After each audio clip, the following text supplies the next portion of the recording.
कोई होश नहीं है ना, वो डायग्राम में दिखना चाहिए। अगर बोला जाए स्टेप डाउन तो यहाँ टर्न्स ज्यादा रखना है, यहाँ पे कम रखना है। कैसे करोगे? मैं दूसरा केस आपके सामने लिख रहा हूं, केस 2। क्या होगा?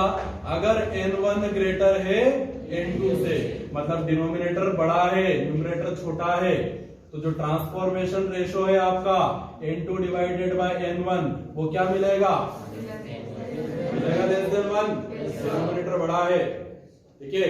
अगर लेस देन 1 मिल रहा है, इसका मतलब अगर मैं V1 V2 के बारे में बात करूं तो क्या लिखूंगा? V2 is less than V1, यानी आउटपुट वोल्टेज कम हो जाएगा इनपुट की तुलना में। जो वोल्टेज आपने इनपुट पे दिया है उससे कम वोल्टेज आपको आउटपुट पे मिलेगा, यानी ट्रांसफॉर्मर कैसा हो जाएगा?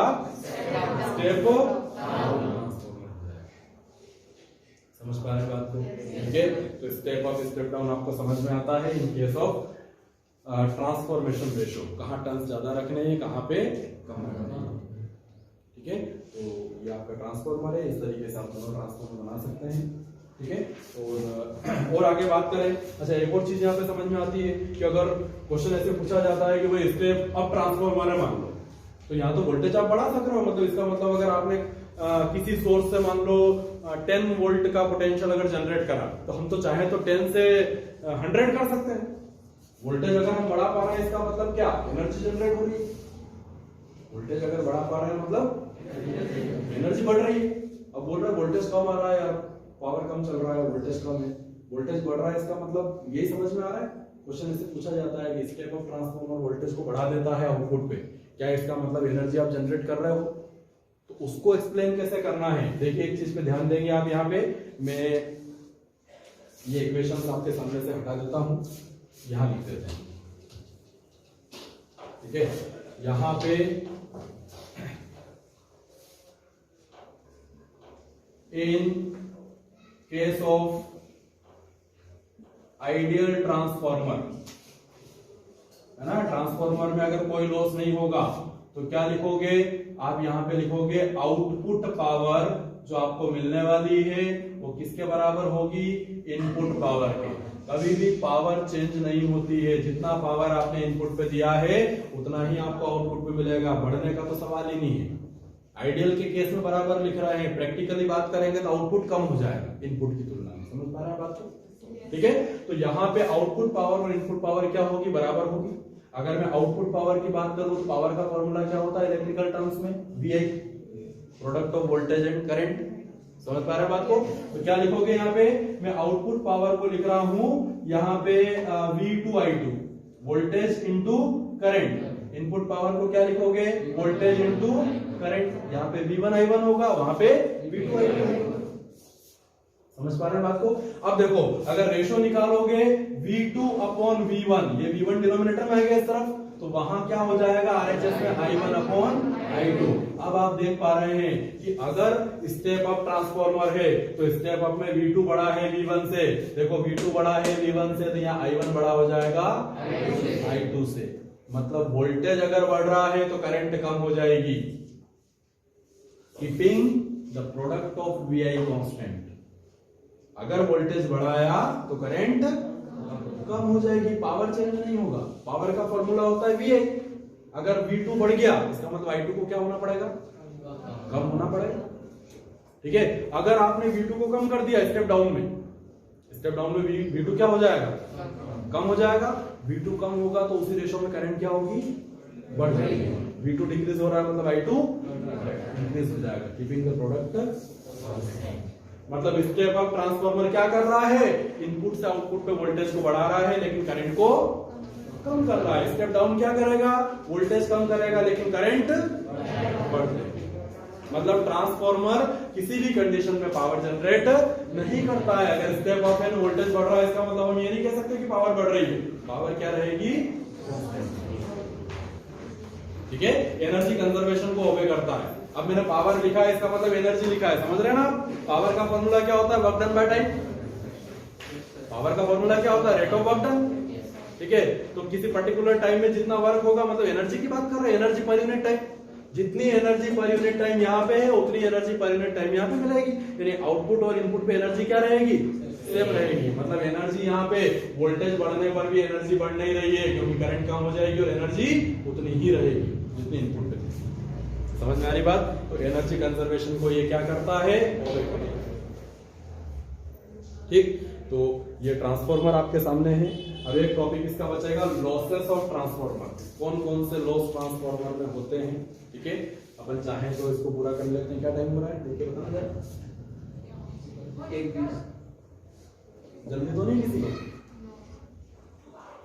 अरे बोल दो। चलिए सुनी लो यार, खत्म कर देते हैं। चलिए, ये बात पूरी समझ में आती है आपको? ट्रांसफार्मर लॉसेस में हम बात कर रहे हैं। सबसे पहले मैं आपके सामने लिख रहा हूं यहाँ पे कॉपर लॉस, ठीक है। पहला लॉस कौन सा है? कॉपर। कॉपर का क्या है इसके अंदर? वाइंडिंग।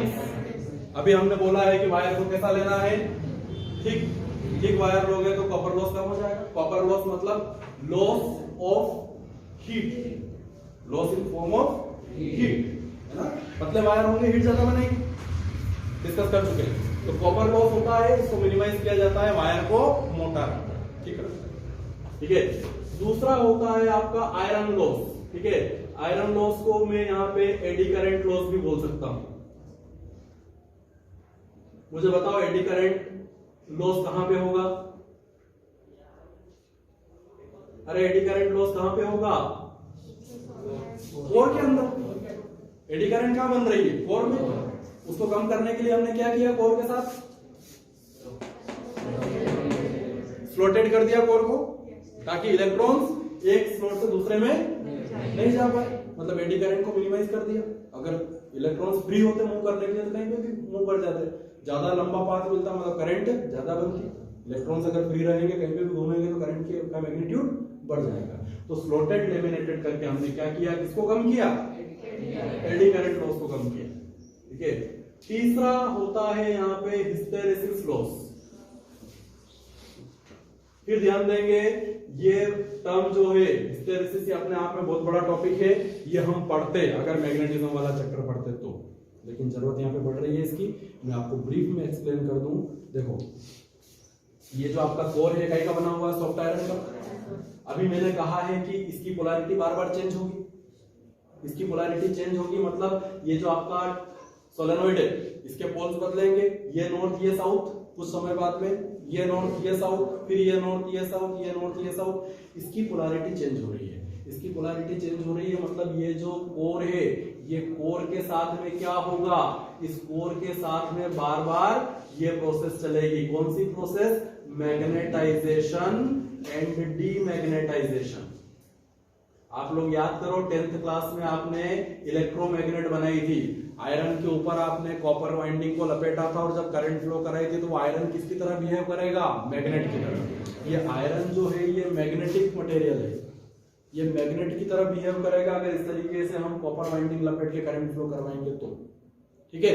अब इसके साथ में क्या हो रहा है? कोर के साथ एक बार ये नॉर्थ और ये साउथ है, तो जिस तरीके से यहाँ मैग्नेटिज्म है सोलेनोइड के अंदर, वैसे ही आपका आयरन भी मैग्नेटाइज हो जाएगा। आयरन का ये वाला पोल नॉर्थ और ये वाला क्या हो जाएगा? साउथ। कुछ समय बाद पोलैरिटी क्या हो जाएगी? चेंज। अब ये नॉर्थ से क्या हो चुका है? साउथ, और ये साउथ से क्या हो चुका है? नॉर्थ। अगर इसकी पोलैरिटी चेंज हो रही है मतलब जो आपका आयरन मैग्नेट की तरह काम कर रहा था उसकी पोलैरिटी भी क्या होगी? चेंज होगी। तो बार बार ये आयरन का जो कोर है वो एक पर्टिकुलर डायरेक्शन में मैग्नेटाइज होगा, फिर डीमैग्नेटाइज होकर अपोजिट डायरेक्शन में मैग्नेटाइज होगा, फिर डीमैग्नेटाइज होगा, फिर अपोजिट डायरेक्शन में मैग्नेटाइज।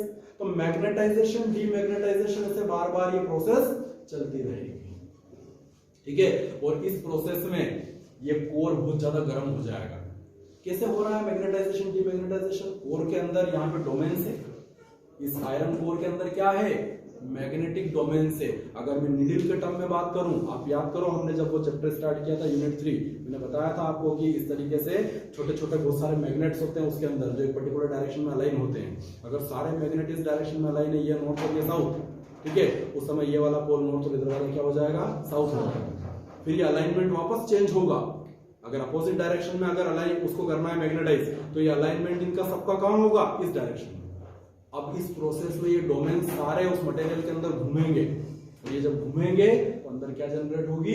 हीट जनरेट होगी। तो उसको हिस्टेरिसिस लॉस बोलते हैं। ये जो प्रोसेस है बार बार मैग्नेटाइजेशन डीमैग्नेटाइजेशन की, इस प्रोसेस को क्या बोलते हैं? हिस्टेरिसिस। ठीक है, और हिस्टेरिसिस जब होता है तब क्या होता है? लॉस होता है हीट के फॉर्म में। ठीक है, इस लॉस को मिनिमाइज करने के लिए हमने ये काहे का बनाया है? सॉफ्ट आयरन का।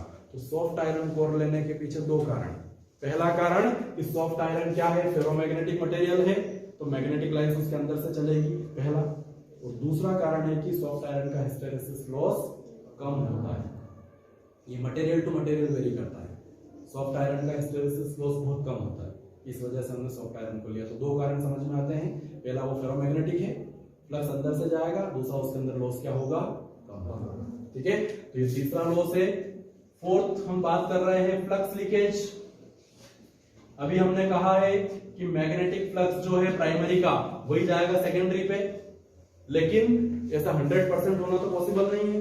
तो फ्लक्स लीकेज जो है वो कितनी परफेक्शन तरीके से आप उसमें कपलिंग कर रहे हैं। अभी हमने कपल के बारे में बात की थी। ठीक है, जितनी प्रॉपरली दोनों कोयल आपस में कपल्ड होगी उतना ज्यादा से ज्यादा फ्लक्स प्राइमरी का कहां पे लिंक होगा? सेकेंडरी। अगर कपलिंग अगर प्रॉपर नहीं है तो फ्लक्स क्या होगा? लीकेज होगा। तो यहाँ पे परफेक्ट मेथड अपनाई जाती है और इसीलिए कोर इस तरीके से बनाया जाता है कि एक ही लिंब के ऊपर प्राइमरी भी रहे और उसी के ऊपर सेकेंडरी भी रहे, जो अपन ने म्यूचुअल इंडक्शन में पढ़ा है ना, कोएक्सियल कॉइल्स। उस तरीके से बनाया जाता है ट्रांसफार्मर को, ताकि लीकेज कम से कम हो। तो कितनी टेक्नोलॉजी प्रॉपरली यूज की जा रही है, उसको यूज करके हम फ्लक्स लीकेज को मिनिमाइज कर सकते हैं। समझ में आ रही बात? ठीक है, और आखिरी लॉस जो है इसके अंदर, पांचवा, फिफ्थ वन, ठीक है, ये लॉस है आपका हमिंग नॉइज। आप याद करो, ठीक है, आप कभी ट्रांसफार्मर के पास से गुजरे होंगे तो वहां से ऐसे भंगड़े जैसी आवाज आती है, ऐसे करता है ट्रांसफार्मर। ठीक है, होता क्या है, ये जो मैंने हिस्टेरिसिस आपको बताया कि बार बार मैग्नेटाइजेशन डीमैग्नेटाइजेशन होगा। ठीक है, इसमें वो आपके जो डोमेन्स है वो बार बार अलाइनमेंट होते हैं, उससे हीट जनरेट होती है, तो वो हीट जनरेट की वजह से हिस्टेरिसिस लॉस। लेकिन मैग्नेटाइजेशन डीमैग्नेटाइजेशन जब बार बार हो रहा है तो उस दौरान आपका जो कोर है वो वाइब्रेट करता है।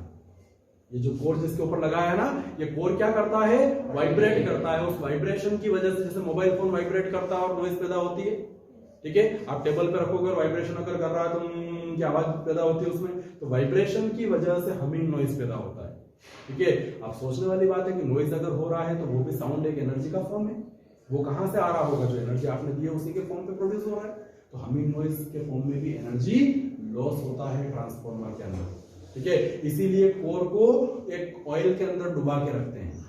ठीक है, ट्रांसफार्मर के अंदर ऑयल भरा जाता है, ऑयल को डुबा के रखते हैं, उसके अंदर पूरा जो आपका कोर है वो डुबा हुआ होता है, ताकि हमिंग नॉइज क्या हो?